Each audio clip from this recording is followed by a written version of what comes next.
Hi, welcome back to the first official video of 2019. If you happen to watch a video I did earlier in the week, that was primarily just some announcements. We have an announcement on our Expert Week coming up. We have an announcement, don't forget, the RocketBook demo.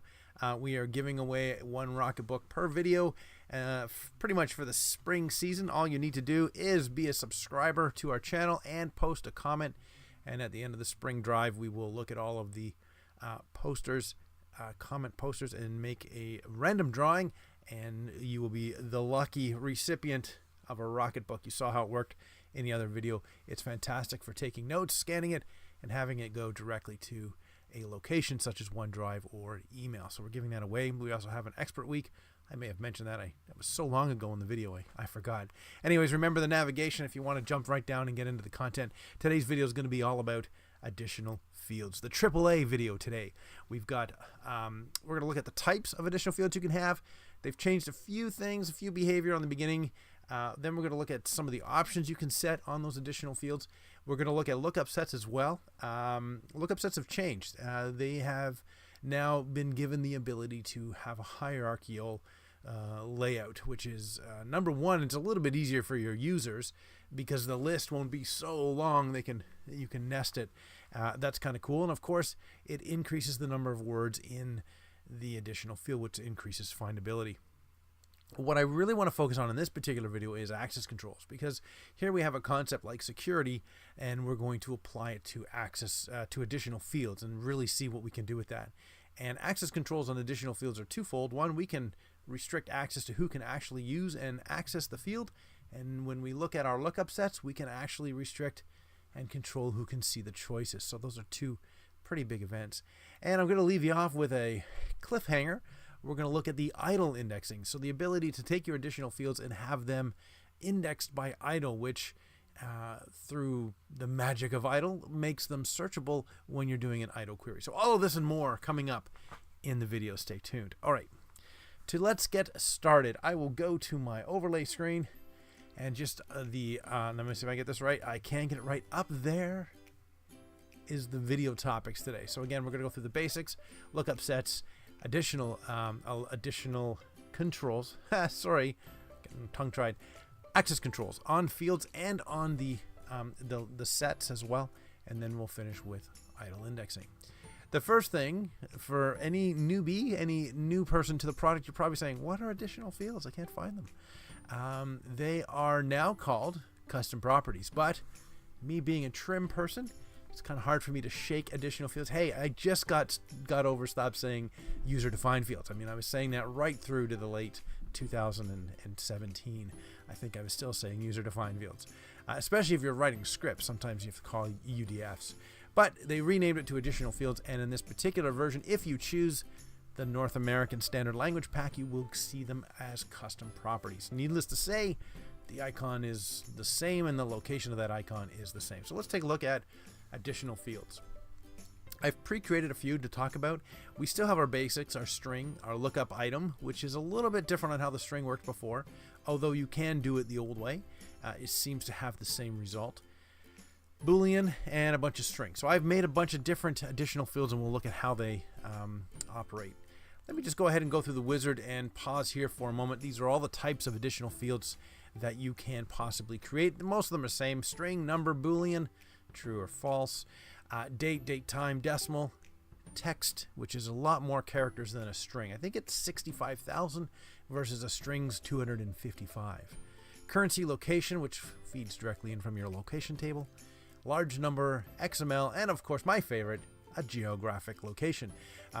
I have done a video on the geolocation feature. If you want to check that video out, that would be great, and you can see what you can do with geolocations. So once you pick the type of field, I'm just going to say string for now. Whoops, here we go. Click my string field, and now you set up the normal options here: name, abbreviation, search clause. We've got our key SAP key sets field. Then two options here we're going to look at the end: include metadata scheme when indexing records, and this field is configured as part of the idle group. So that will be my second video.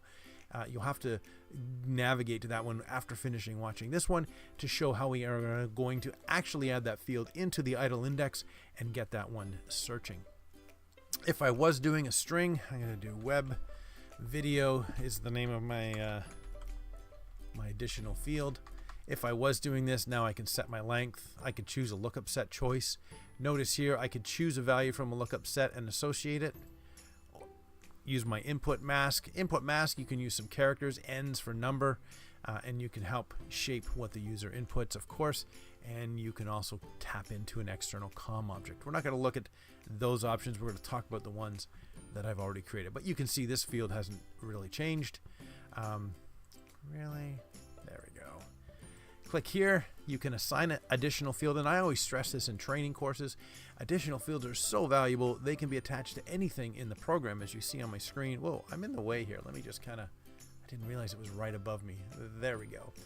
You can attach the additional field to anything in the program. You can see on the side classification, consignment, hold, committee, schedule, whatever, wherever you want to add extra metadata, you can do it. If you choose not to assign it to anything else in the program, by all means you can hit finish now. And I'm going to cancel, but you can hit finish and you will create your additional field like I have. Okay, so let's see these additional fields in action. I've created various additional fields to kind of give you a little demonstration on how each of them work. Notice I have my automobile, and it is being served by a lookup set, as well as location is being served as a lookup set. Lookup sets are interesting for a number of reasons. Okay, let's get the bad news out. Lookup sets are a PITA. Now, they've changed it somehow. You actually have to do a manage. You have to create a new one, and then you have to manage those items, and so it's very complicated. So let's see what I'm talking about. Here is my vehicle lookup set, and I chose a nice little icon, which can be done. If I double click on it, I'm going to get the properties of the lookup set. Move this over above here.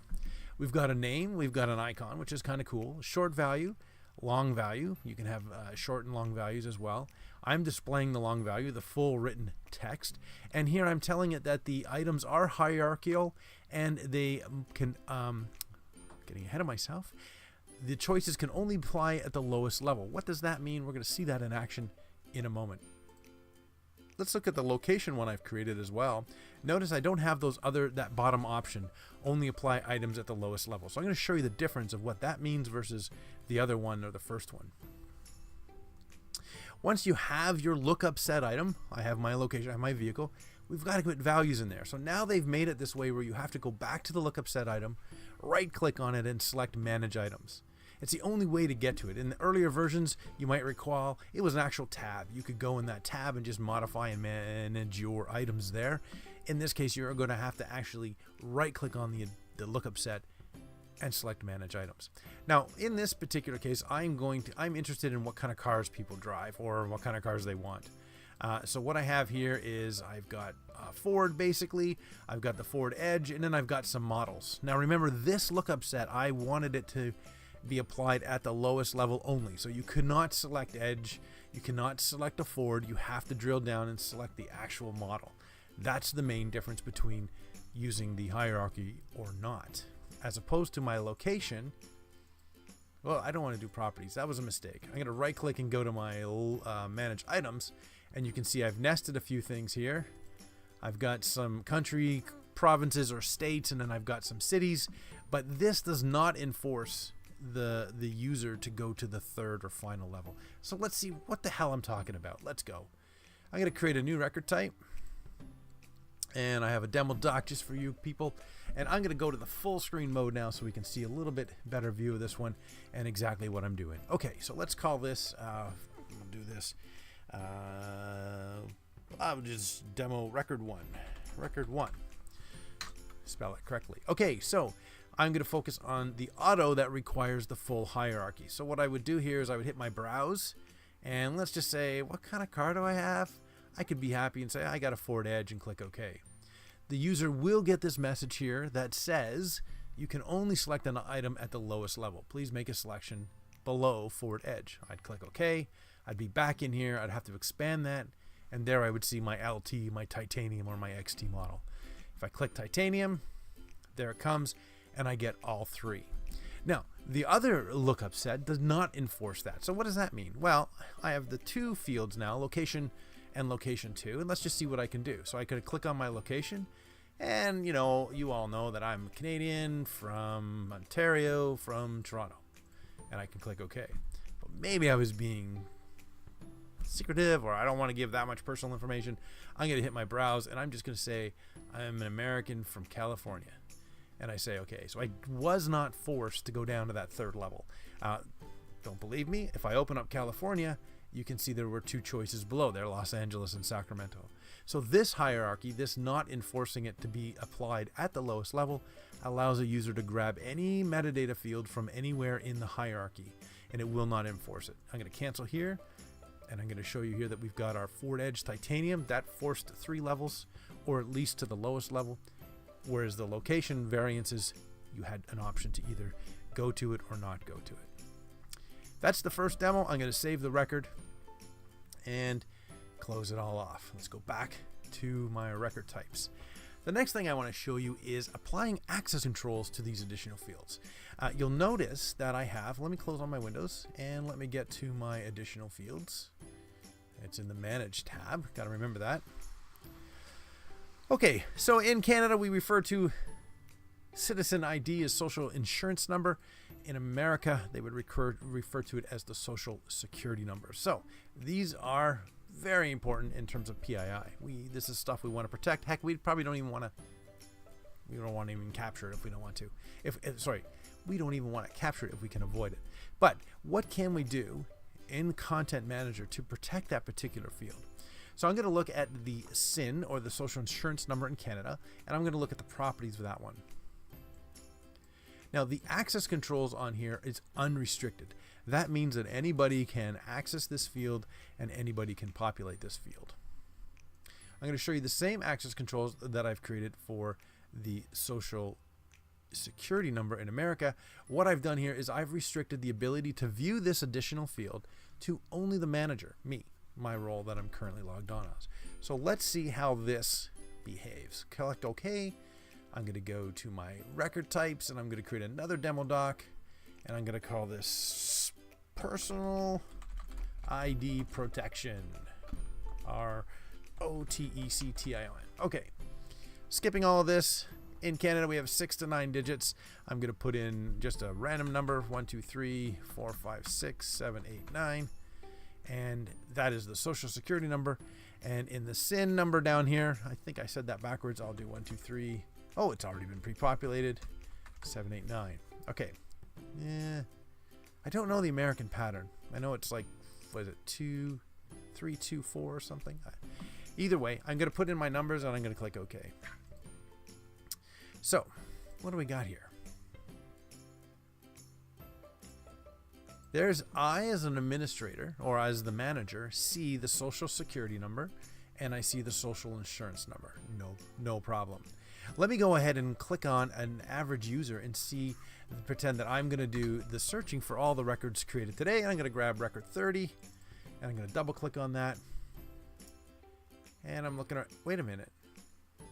So right away, SIN is hidden, is showing, social security number is not.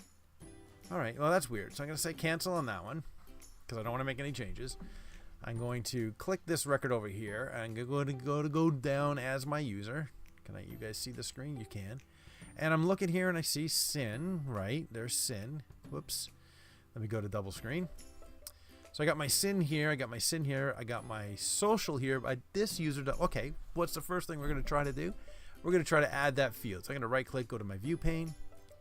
And I'm going to scroll for, I want to expose the social security number. So I'm going to go down in my S's. I'm going to hit S on my keyboard many times.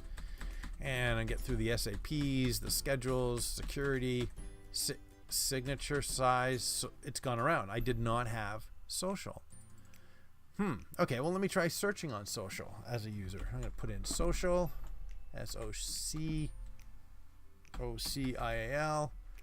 Oh, I got the social number. Came out 155 1 2 3 4 5 6. Enter. I found that record 30, but I can't see it. So you see what's happening here. I have restricted the ability to use or to view that field. However, I, as a user, am able to search on that field. So you might be thinking that's a breach.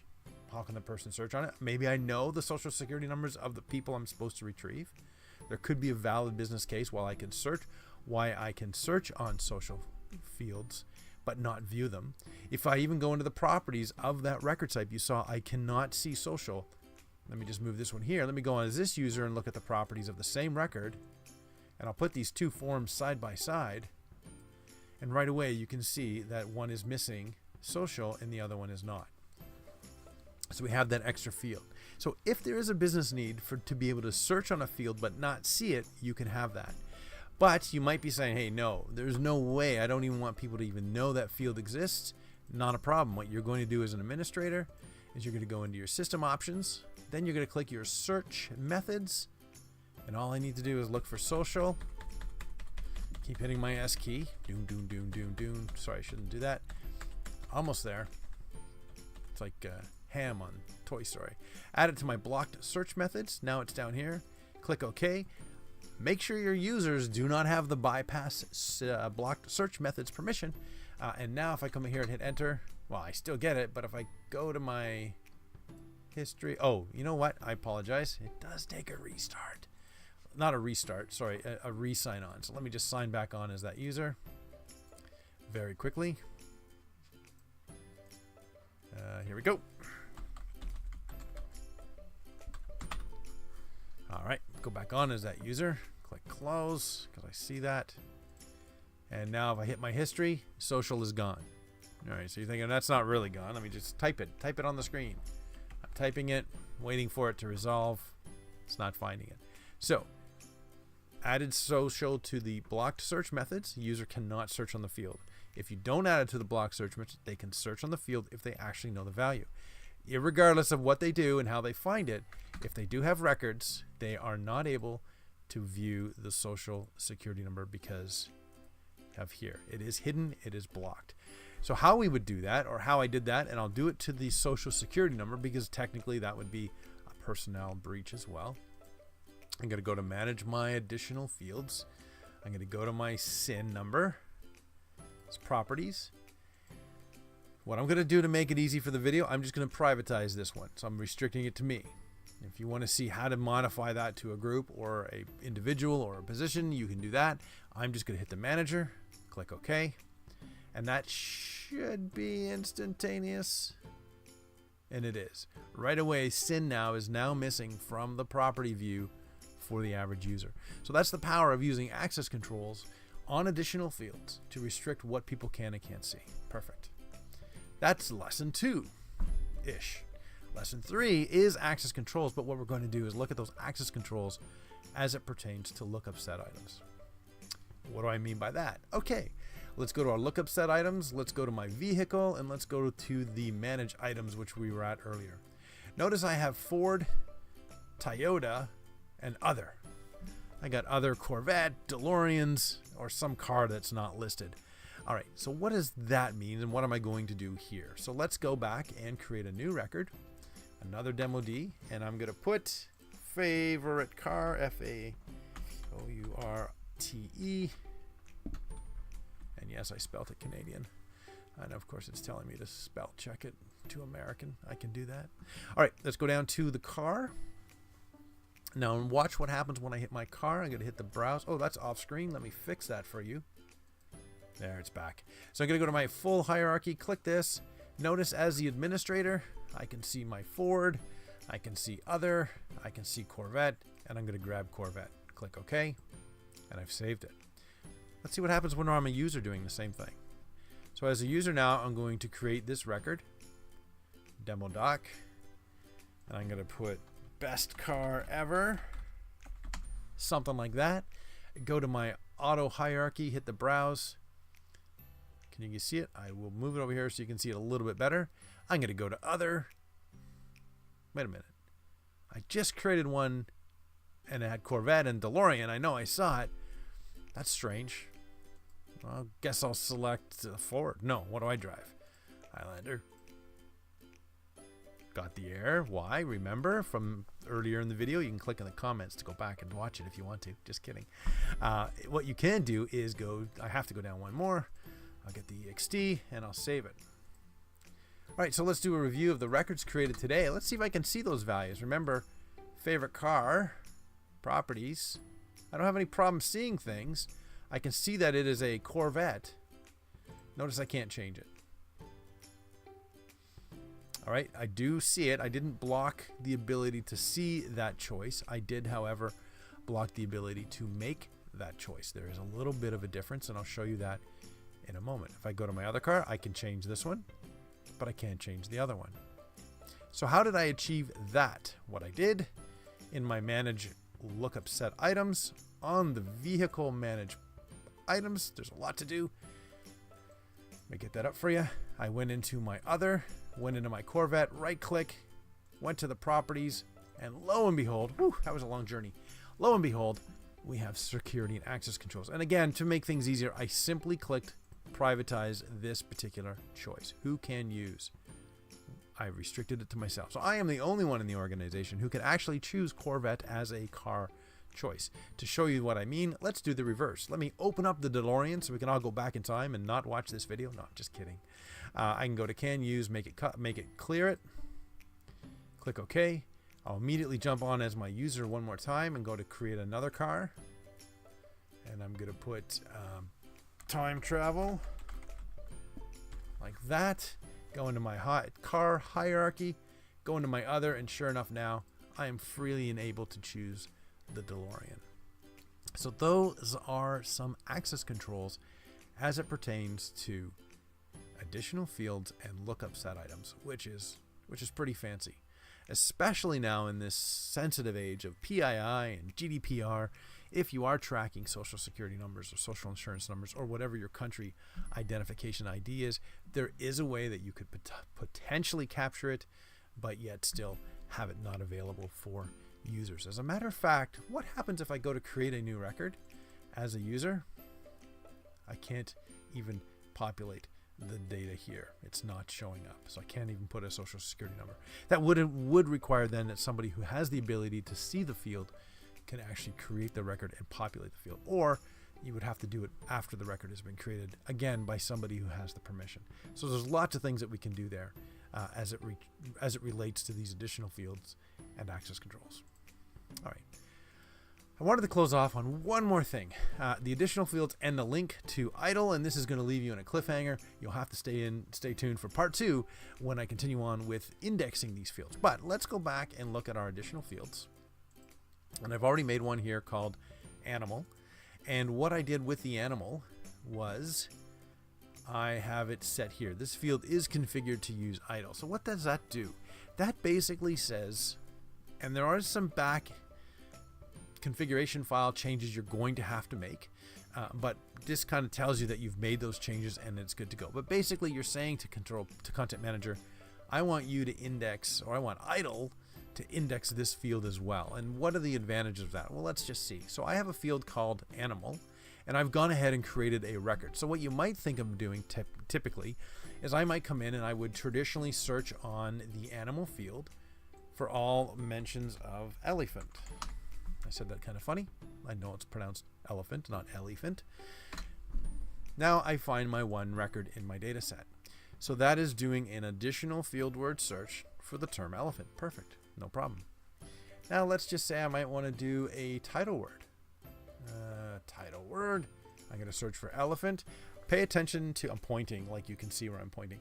Pay attention to the record number. Record 26 has a title of idle indexing, and I found it because the additional field value. As a matter of fact, let me just expose that field here because I have not brought that field out yet. Or have I? No, I have not. Where is animal? It must be alphabetical. There it is. All right, so record 26 says elephant. I'm going to do a title word search for the same word. Record 27 comes back. It has elephant in the title. Okay. Well, let me do a notes word search. See if anybody has mentioned notes. They have. I get a number. Record 28 has elephant in the notes. Now I know all you keeners out there who know, do an all word search. Yes, I know. So let me do an all word search. Or sorry, not an all word. I think it might be an old term. Do an any word search for elephant. So when I do an any word search, remember it hits notes and title. Boom, I find those 2 records. But I'm still missing the third one because it's in the additional field. So we're in a little bit of a dilemma here. What we're trying to do is maximize search results.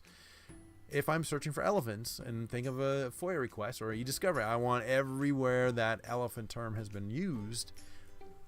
My 4 methods so far have kind of brought back 1 or at best 2 at a time. So what could I do? I'm going to go do an idle query. Now remember, before I hit this button, I'm going to do, let me clear everything. All my windows are closed. There's like nothing up my sleeves for this one. That's very exciting. I'm going to do an idle query. So an idle query, remember, I told in this additional field, I said use idle. Included in the idle text group. Yes, that means idle will be looking for values of this field. Go and do my idle query. But what else, before I do that, what else does idle do? I'll let you think about that. Hit enter. I find all 3 records by simply doing a 1 idle query, because idle is automatically doing titles and notes, and because I added that additional field to the idle indexing, it is now doing the animal field as well. 26, 27, and 28. All 3 records are found simply by doing 1 search. So additional fields are great. We can capture extra metadata. They can be applied anywhere in the program. They can be applied to records, which is most commonly what they're applied to, but they can be applied to locations. They can be applied to retention schedules, classifications, wherever you want. And they have a lookup set choice where you can enforce a hierarchy or not. You can at least create a hierarchy so that the user is not overwhelmed. And then more importantly, you can have those fields indexed by idle, which increases your findability, which increases your search results. I don't know what else I could do. I could come in here and do there's no point. This was it all. This did it all. Idle query elephant. Oh, that's what I was going to show you. All right. So what we've seen today, just to recap, let me go back to the general screen. So we looked at the types of additional fields. Hasn't really changed. We looked at the options that you can do, mostly focusing on access controls. I talked a little bit about the lookup sets and how that has changed. And finally, we looked at idling and using the power of idle for you. And again, that was doing an idle query search for the term I was looking for, and I find all 3. So basically 3 searches in one, the ability to get my title, my notes, and that additional field result all in 1 executable query. Thanks for tuning in. Remember, before I go, one last time, RocketBook giveaway, subscribe, post a comment, maybe a thumbs up if you want, and we'll see you next video. Next video is going to take off and continue from that idle field. We're going to create a new field, and then we're going to go into idle and configure idle to search for that field. Then we're also, as a bonus, it's going to be an idle focused video. We're also going to add a second content engine for searching. So that's what you're going to see. Coming up on the splash screen, of course, recent playlist on the left. Hopefully I get this right. Video playlist on the right, and the subscribe button should pop up dead center. Thanks for watching. Have a great weekend. We'll see you on the next video.